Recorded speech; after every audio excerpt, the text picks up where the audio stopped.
The ocean is largely undiscovered. One of the things that people need to understand is that most of the exploration of the ocean is really essentially around the outside edges. That's right. It's around the shores. Less than 10%. So, which is nuts. A buddy of mine 90% of the ocean. That's right. Like what? We know more about the moon than the bottom of our own ocean. And so that's so crazy. Yeah, that's fact. And these underwater crafts, like this enormous one that apparently was near this oil rig, how many of them have been? Has there been more than one of those videos? So let me tell you what I can say from open source. Okay. Yeah. Okay. And then I'll tell you about a conversation I had without attribution because I don't want to get in trouble. Mm-hmm. Not say everybody. A lot of people are familiar with the Air Force's program called the Fast Walker program, which is a program that was started by the Air Force, among other things, was to detect UFOs. That's a fact. Actually, that was part of their mission, to detect a lot of things, adversarial technology, but UFOs was one of them. It's called the Fast Walker program. There was some information that was released publicly about a similar program the Navy has. I can't talk about it because I don't have approval to talk about it, but obviously they're interested because they have equities underwater. They're interested in if there's anything underwater that can perform beyond anything we have. And I remember speaking to one individual who pulled me aside very privately, and he said, Lou, we were tracking this thing doing, and I won't say the exact speed, but hundreds and hundreds of knots underwater, and it was bigger than our own submarine. Right now, you know how big our submarines are, right? They're huge. Yeah. And I asked him, naively, I just kind of came out, well, what do you do when you encounter that? And he just said, very honestly, he said, we go around. Just like that, we go around. Have there been interactions with these things? I we're not at liberty to discuss any details about that. Right. That's not for me to discuss. You and I got to get drunk. I'm a lightweight, I got to get you drunk. Let's go have some whiskey. Find out what the fuck is up. So this thing is bigger than the sub, and they followed it for hundreds of miles. Let me give you another a great event that occurred. And I'll talk about this because it's not classified. Okay. The portions that might be, I don't know about, so it should be fine. There's an individual who I'm aware of who was a helo pilot, a helicopter pilot back in the late 90s in the Caribbean, and they were doing missile recovery. So what happened is that the Navy would test fire missiles, and then they kind of run out of fuel. They hit the water and they sink. And at a predetermined time, they pop to the surface. We grab it with a helicopter, bring it back to shore, and we test it for telemetry and make sure that this cruise missile was doing what it was supposed to do. So they're out there in the helicopter, frogmen hanging down the line. You got the helo pilot, you got the crew chief, and the co-pilot looking all down at the bubble. And as they're about to grab this cruise missile out of the ocean, something huge and round, and what was described to me as black as a devil, starts to rise to the surface. The water begins to churn, very much like David Fravor's description of the Tic Tac incident and the roiling water. The frogman is so freaked out, he's literally trying to climb the line back up. He's like total panic at the disco, right? And the helicopter's like, do we do like an emergency ascent? What the hell's going on here? And right as this thing is about, and by the way, it's the size of a small island and round. Right as this thing is about to break the surface, it sucks the missile down and disappears. Jesus and that Christ. was, And Dave Fravor could probably tell you that story a little better than I can.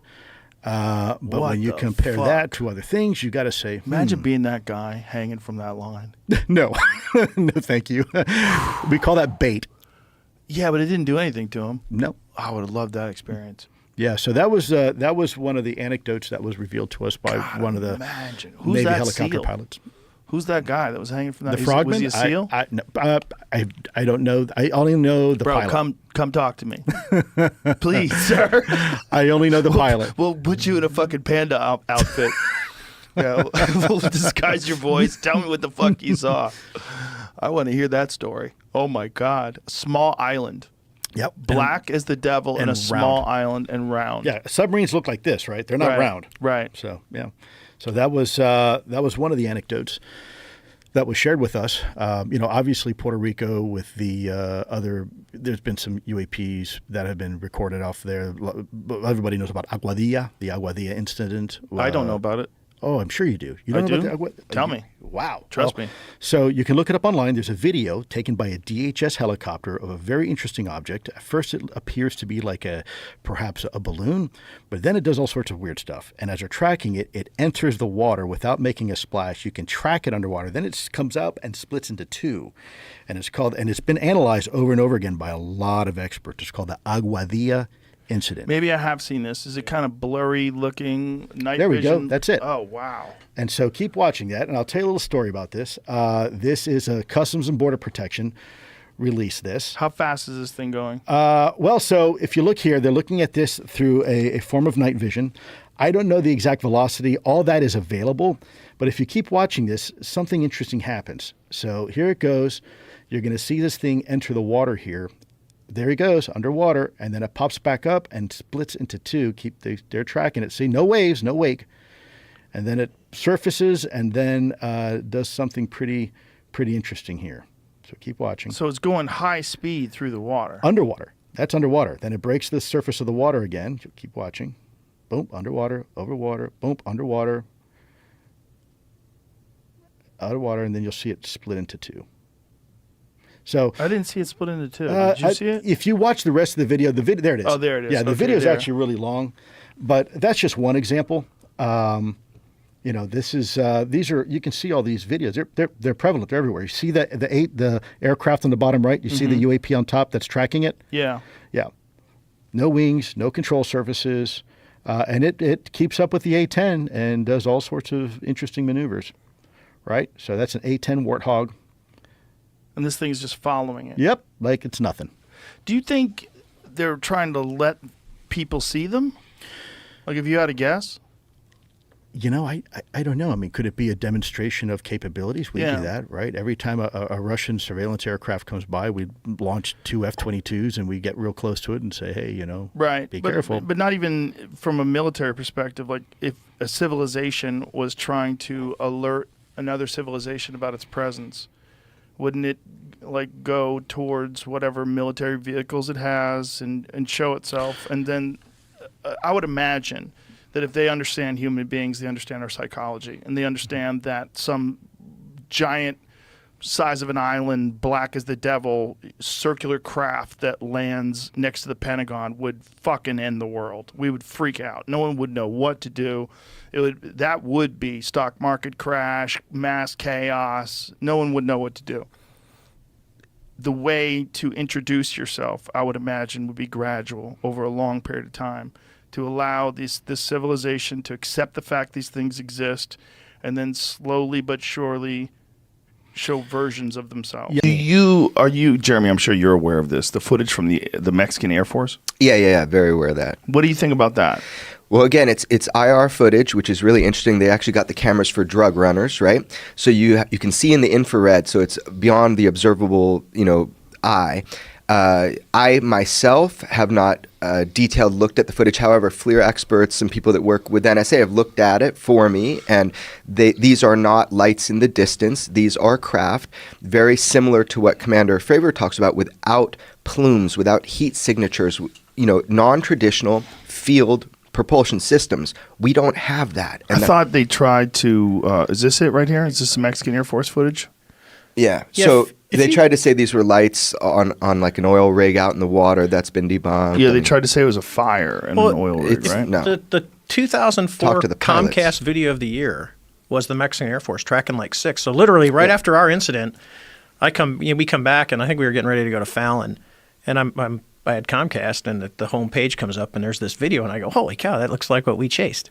And it was like 6 of these things, and they were tracking them in the same area too, right off the coast of Ensenada. And it's not as rare. There's now admitted an increased frequency. A Pentagon spokeswoman finally went off script. I was tracking the scripts for the last 2 years of what Pentagon spokespeople say about Commander Favor's experience. Someone went off script last week in the New York Times, and she admitted there's an increased frequency of near misses because of these AAVs, anomalous aerospace vehicles. So it's pretty astounding. We're getting all these kind of revelatory moments in these little seeds that these are not ours. We don't have this. Even Elon doesn't have this. I mean, this is a propulsion system unlike anything we have. It's amazing. It's gravity propelled. Now, that gimbal footage, Yeah. when it said that there's a fleet of them, how far away are those guys where you don't see the individual objects, you only see a singular spot? Well, the pod is, when you get pretty narrow, it'd be like, if I put 3 people around you, I can look at you and not see the other people. So that's what Right. the pod is doing.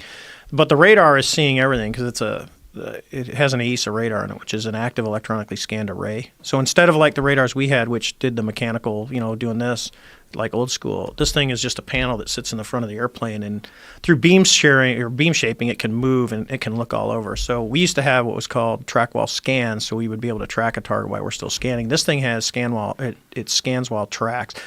So it literally, if it sees you, if the radar sees you, it has basically a weapons quality solution, and it can do that on multiple targets.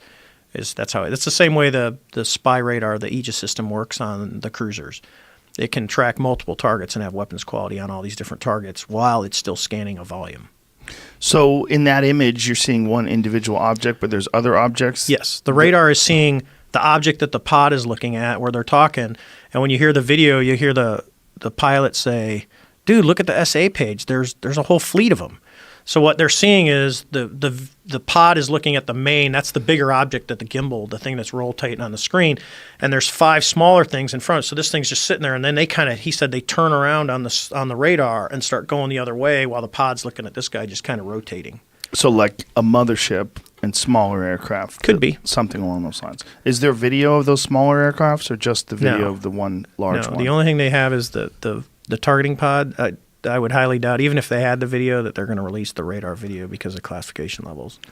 Are you able to tell the story you told me about what was underwater with your other buddy? Because is that okay? Yeah. So it's amazing. People come out of the woodwork when they figure out you've had this, because now they don't feel alone. So I was working. I still do it, but I was doing oil and gas at the time on a contract, and one of the guys, the story came out, and he was a Navy helicopter pilot. And he comes in, he goes, "Dude, hey, can I talk to you, man?" I go, "What about?" He goes, "Dude, I got to talk to you." And I said, "Well, what do you want to talk to me about?" He says, "Dude, you know your UFO?" He said, "Yeah." He goes, "I had a similar experience." I said, "What's that?" He said, he was flying CH-53s, which is a big lift, heavy lift that the Marine Corps uses, and the Navy uses it for certain things. And when they go for the East Coast, they do a lot of shooting off of, at the time, it was off of Puerto Rico. We had Roosevelt Roads that they ended up closing. But he was flying out of there. And, you got super clear Caribbean water. And they have these things that are called BQMs. They fly around, and then when they're all done, because they'll fly towards the ships, and the ship they can track with the radar. And then they also do, the ships or submarines shoot torpedoes, they're called telemetry rounds. So they gather all the data on what the torpedo is doing underwater, and then they blow ballast, and this thing will come to the surface and float, and then they go pick them up, and then they can extract all the data out of them. So they do it for both. So he said the first time they're out, and they're going to pick up this BQM. And those things, when they're flying, they're done, a parachute comes out, and they hook it up. The helo drops the swimmer in the water. He goes and hooks this whole thing up, and then they hoist the whole thing up and fly back, and then they extract the data. So he says he's sitting in the front. In helicopters, there's, CH-53, you can actually see down by your feet, just like typical, like you go to Hawaii and ride, because you can see when you're touching down. So you got really good visibility out of those things, and you can stick your head out the window, too, because you're just kind of hanging out. He says he's going on there, and they're getting this thing hooked up, and as he's looking down, because they're, 50 feet above the water, he sees kind of this dark mass coming up from the depths. And they start to hoist the diver up, and they've got the BQM, and as they hoist it up, he says, and he's looking at this thing going, "What the hell is that?" And then it just goes back down underwater. It just once they pull the kid and the BQM out of the water, this object descends back into the depths. So he thinks, well, that was pretty weird. So he goes out, he says, not too long later, a few months later, he's out and he's picking up a torpedo. So he says they hook the diver up on the winch, and they're lowering him in, and as he's looking down, he sees this big, massive, he goes, it's not a submarine. He's seen submarines before. Once you see a submarine, you can't confuse it with something else. This big object, kind of circular, he says, is coming up from the depths, and he starts screaming through the intercom system to tell him to pull the diver up, and the diver's like a few feet from the water.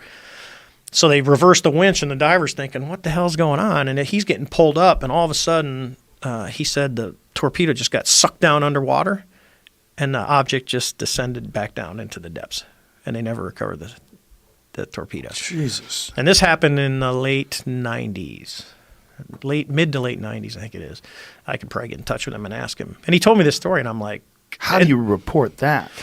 you come in and go, well, where'd the torpedo go? It just got sucked down. It just went down, and then you get the people that attribute it as, something happened when it blew ballast and it just took on water and sank. And he's like, it didn't sink. He goes, it literally looked like it got sucked down.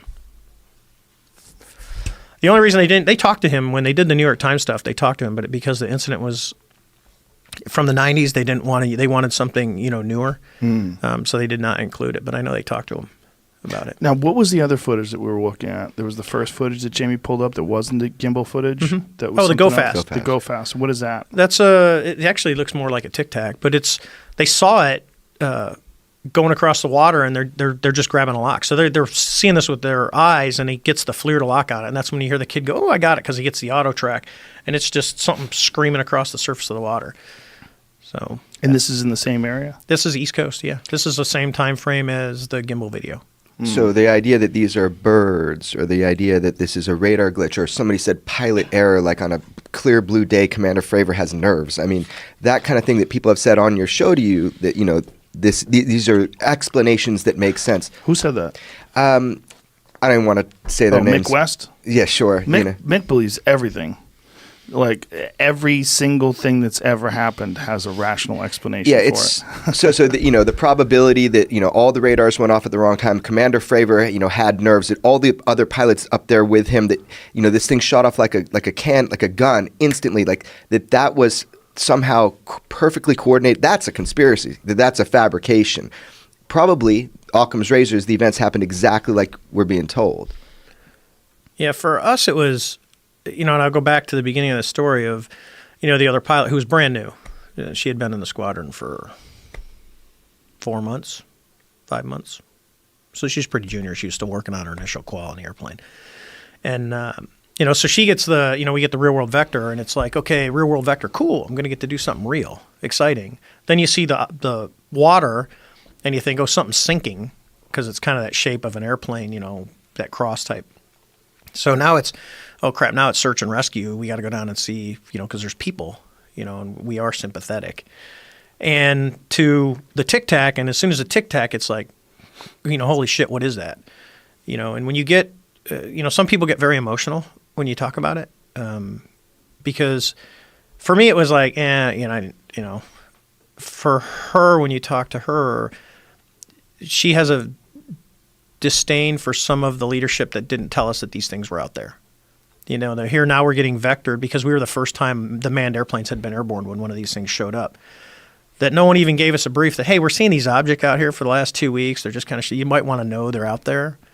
And they never told us. No one knew these things existed besides the radar operators. And the radar operators didn't know what they were. They just knew they were seeing blips. So and there's a lot of stuff that, that it flew around and it came around me, and it didn't do any of that stuff. It's the story that I gave you is just relatively benign, but it was, it's an interesting experience. So these incidents that they reported were taking place before you saw that Tic Tac encounter. Yeah, they were taking place over a period of how many weeks? 2 weeks. 2 weeks. We went out at the beginning of the month for this 2 week at sea period. We pulled in for Thanksgiving, but other than that, we were out till I think December 21st is when we pulled the ship back in, besides pulling in for the 3 days at Thanksgiving. So, yeah, for the 2 weeks prior, so this was on the 14th, and we went out at the beginning of the month. So about 2 weeks, they had been watching these things come down, go up, come down, go up. But it was always when we were not flying, which is really probably like the midnight time frame until early in the morning the next, till noon the next day. And then we just happened to go. And if you think about it, I laugh at, if there was some little green man flying around in that Tic Tac, he probably got back to the mothership and got yelled at for being seen. But like, oh my God, you let him see you. So what do you think of when people start theorizing about some sort of a breakaway civilization that lives under the ocean? Yeah, so we actually published a paper about that last June, about the crypto-terrestrial hypothesis. You mentioned it on your show in a really funny way, because it went viral internationally. It was absolutely insane, the impact this thing had. I had to go on Fox and Friends one morning to talk about it, and then the next day I did. What made it go viral? What was the... Well, because I published it with two guys from Harvard. I was a co-author on the paper, and so it's clickbait. It's Harvard researchers say dinosaurs are aliens and they live among you. So stuff like that. Oh. And it worked because yeah. Well, it makes you go, what? Yours was the funniest one. You guys pulled it up on your screen, and you're like, man, these Harvard researchers must have snuck in where they're doing the psilocybin experiments and ate all the mushrooms. That cracked me up. And I don't think we did. I don't remember if we did. I don't think we did. But it definitely had elements of like these guys ate a lot of mushrooms, which was part of why it went viral. But there were some really solid arguments in there. And the title of the paper was Scientific Openness to the Crypto-Terrestrial Idea. That's all we were advocating for. And we listed 4 main ways in which this crypto-terrestrial idea could happen.